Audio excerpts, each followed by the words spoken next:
Justin Jennings leads the Youngstown City Schools. His title will change, but he's staying in charge, and he'll answer to an elected school board. He shared what he has planned for the next step with First News anchor Stan Boney. It's new at 6.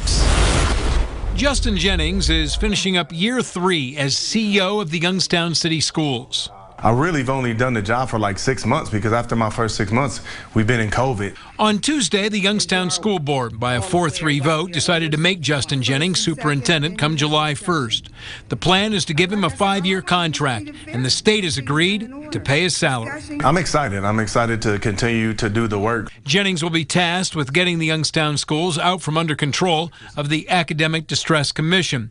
Benchmarks have been set in 24 different categories like literacy, math, and graduation rates.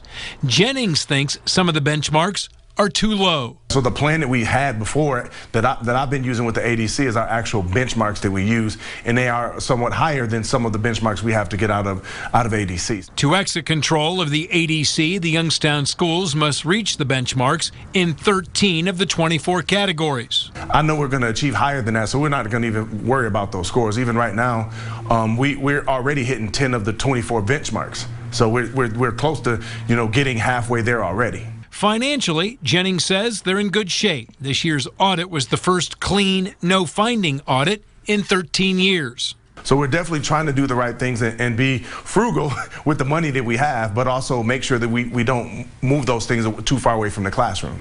Also at Tuesday's school board meeting, Justin Jennings gave a passionate and emotional speech about some of the problems within the school board itself and also some of the perceptions of the city of Youngstown.